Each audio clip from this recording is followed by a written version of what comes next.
Amen. Bwana Yesu asifiwe. Mimi naitwa Mwalimu Nelson Okwako Makonjio. Nimeokoka na mpenda Yesu. Yesu ni Bwana na Mwokozi wa maisha yangu. Napatikana katika maeneo ya Kaloleni, Voi, na niko kwa kanisa la ACK Christ Church Kaloleni, Karen. Kwa dakika 5 nataka nilete ujumbe wa Mungu kutoka kitabu cha Warumi mlango ule wa 12 mstari wa kwanza mpaka ule 21. Warumi mlango ule wa 12 mstari ule wa kwanza mpaka ule 21. Lakini kwa sababu ya wakati wako na kwa sababu ya masaa yako, ningeomba tu uendelee kusoma maandiko hayo yote katika nafasi yako. Nataka kuzungumzia mambo ya utakatifu na kuendelea kudumu katika wokovu ambao Kristo Yesu alitupatia. Mtumishi wa Mungu huyu Mtume Paulo alikuwa akiongea katika nchi ya Waroma, na watu ambao alikuwa anaongelesha ni watu ambao waliompokea Kristo, watu waliokombolewa, watu waliofanya chaguo, waliofanya maamuzi ya kutembea na Kristo na kuendelea kumtumikia katika imani yao. Lakini pia alikuwa anawaagiza ama pengine alikuwa anawapatia ushauri katika njia ya wokovu. Wapendo, unapotangaza ya kwamba wewe umemchukua Yesu kuwa Bwana na Mwokozi wa maisha yako, sio kitu rahisi. Kudumu katika wokovu kunahitaji neema. Kudumu katika wokovu kunahitaji a lot of grace iwe juu yako, ikapate kukusaidia ili ukazidi kudumu katika wokovu huo. Maana katika wokovu kunazo changamoto nyingi, kunazo anasa, kunazo mitego ambazo zinakuja katikati ya maisha yako na katika wokovu wako. Ndiposa Paulo anazungumza na wapendwa hawa na walokole hawa waliompokea Kristo, akiwaeleza jinsi ya kudumu katika wokovu na katika safari ya imani ambayo wamekuwa ama pengine ama wameianzisha, iliyoanzishwa ndani yao. Kama anazungumza na wao jinsi ya kutunza hekalu ambalo ni mwili wako, jinsi ya kudumu katika utakatifu. Leo kanisa la Mungu linapotea likisingizia habari za wokovu, likisingizia habari ambazo hawazitimizi. Wokovu ni kitu gani? Wokovu ni mtu anayeishi katika neno la Mungu. Na unapoishi katika neno la Mungu, basi wewe unakuwa tofauti na watu wengine. Maana neno la Mungu linapokaa ndani ya moyo wako, ndani ya maisha yako, ndani ya mawazo yako, linakuzuia wewe kutenda dhambi. Neno la Mungu linakuzuia kufanya mambo ambayo ni kinyume na mapenzi ya Mwenyezi Mungu. Kisoma Zaburi mlango ule wa 119 mstari wa 11, maandiko yanasema ya kwamba moyoni mwangu nimeliweka neno lako, nisije nikakutenda dhambi. Kitu ambacho kitakuzuia wewe kutenda dhambi ni kuliweka neno la Kristo ndani ya moyo wako. Kitu ambacho kitakufanya wewe udumu katika wokovu na utembee katika imani ambayo umeiamini na kuichagua na kutembea ndani kwayo, basi neno la Mungu likaa ndani yako, utatembea katika utukufu. Wokovu si kutoa mali nyingi katika kanisa. Wokovu si kujali mayatima na wajane. Wokovu si kwenda katika madhabahu na kuimba na kucheza hapo mbele. Wokovu si kuinua sauti. Pana. Wokovu ni kile kinachotoka ndani yako, kile kiko ndani yako na kinachotoka ndani yako. Tamtambuaje mtu ambaye ameokoka? Wokovu wa Kristo uko ndani yake. Neno la Mungu ndani yake linafanya mageuzi na linamdhibitisha kwamba yeye ni mwana wa Mungu.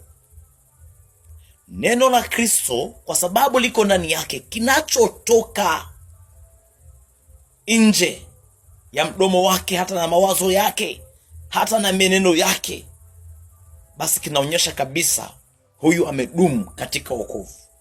Kuna watu waliompokea Kristo, lakini leo wamejaza chuki, wamejaza maovu katika mioyo yao, wamejaza anasa katika mioyo yao, na huko wanasema ya kwamba Kristo ni Bwana na Mwokozi wa maisha yao. Kuna watu wamebeba wenzao katika mioyo yao, na huko wanasema ya kwamba Kristo ni Bwana na Mwokozi wa maisha yangu. Kusoma katika mstari wa 19, hapo Paulo anazungumza, lisha adui yako, hapo utampalilia makaa juu ya kinywa chake. Yaani kwa njia nyingine anazungumza na kiwaeleza kwamba mtendee adui yako mema. Lakini leo, hata kanisa la leo, we are too much judging, kunyosha vidole, kuona madhaifu ya wengine, kuona maadui, kuona wachawi, kuona waganga. Tunapoteza kanisa la Mungu. Kiendelea kusoma hapo, anasema ya kwamba usikubali kushindwa na ubaya, bali ushinde ubaya kwa wema. Ni mara ngapi ambapo tunashindwa na ubaya? Hasira inatushinda, chuki inatushinda, masengenyo yanatushinda, usherati unatushinda. Kuna watu wanazunguka wakiimba, wakicheza, lakini mambo ya duniani yamewazinga.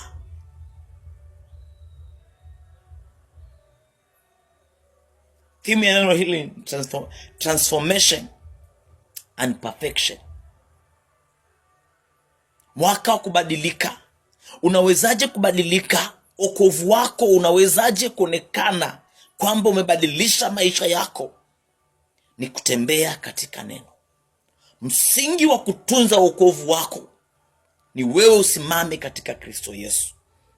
Hubiri injili ya ukweli, kemea dhambi, ogopa dhambi.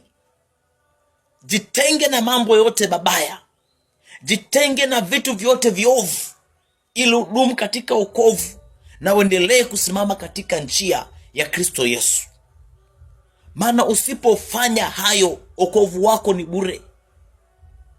Kuimba kwako ni bure, kusoma maandiko kwako ni bure, kutoa kwako ni bure. Maana matendo yako, midomo yako, akili zako, mawazo yako yanaenda kinyume na nguvu za Kristo, yanaenda kinyume na mipango ya Kristo, unaenda kinyume na njia za Kristo. Wokovu hauko ndani yako tena, maana umeamua kufuata ya dunia, umeamua kulipiza kisasi, umeamua kusengenya, umeamua kufanya usherati, umeamua kusema uongo, umeamua kufanya mambo ambayo ni kinyume na utukufu wa Mungu.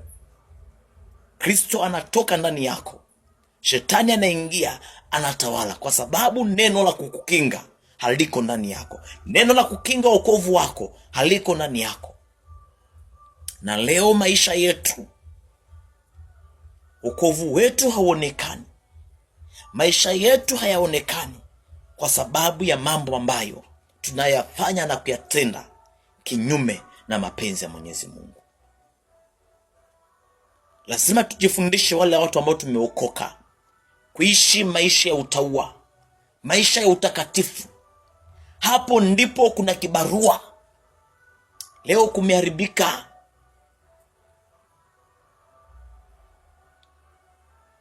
Kanisani, mtaani, kijijini, kila mahali kumeharibika.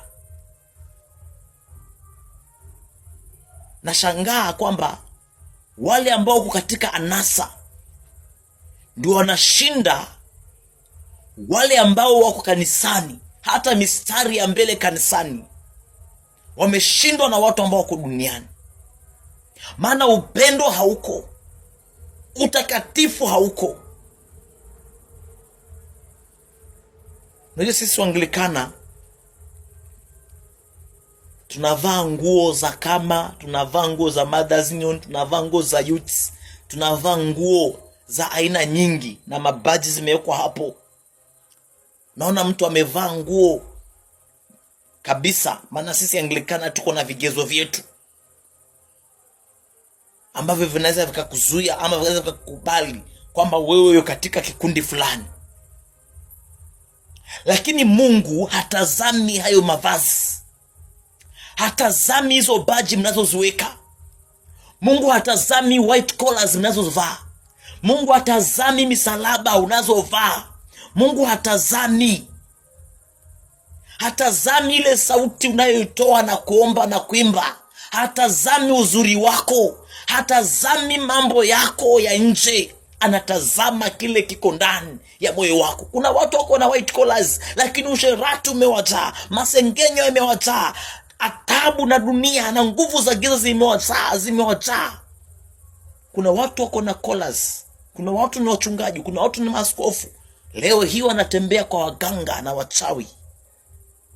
Kuna watu ni wainjilisti, lakini nguvu za giza zimejaa, usherati umejaa, anasa zimewazinga katika mioyo yao. Dunia imewakamata, wanatembea katika dunia. Leo semina zinafanywa, unapata mtu anaitwa katika semina anja fundisha kwa sababu ako na knowledge ya kufundisha, lakini kwa sababu ya dunia unapata lazima aulize bahasha, afundishe na bahasha, awekelewe bahasha kwa mfuko ndio afundishe watumishi wa Mungu. Kama leo Paulo angekuwa anafundisha watu kupitia kulipwa, leo tungekuwa wapi? Yesu kama angekuwa analipwa kujitolea uhai wake na kufa katika maisha yetu, leo tungekuwa wapi? Lakini tumegeuka,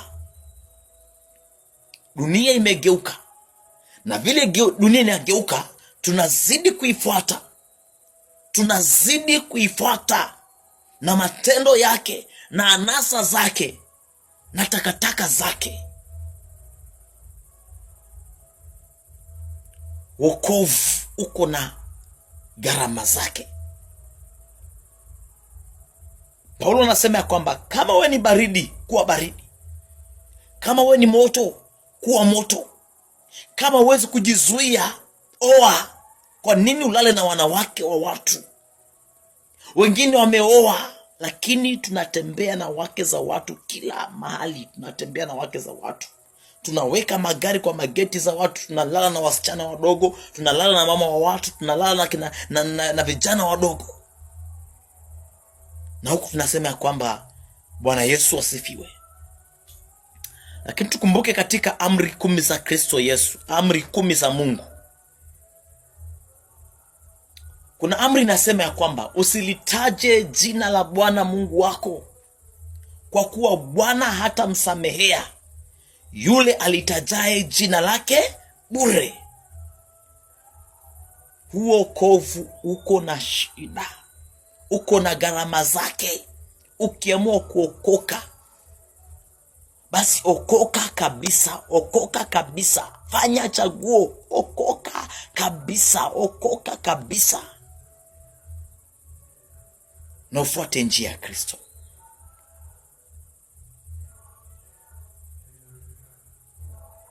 Usiende ukachoka katika wokovu. Unapigwa mawe, tulia kwa wokovu wako. Nchi imebadilika, tulia kwa wokovu wako. Mambo yameanza kuharibika katika maisha yako, tulia katika wokovu wako. Wacha kufuatanisha mambo ya dunia, wacha kufuatanisha mambo ambayo yasiyofaa. Tulia katika utukufu wa Mungu, na Mungu atakusaidia. Mungu akubariki. Hii ni part A, introduction ya kudumu katika wokovu na kutembea katika mwanga.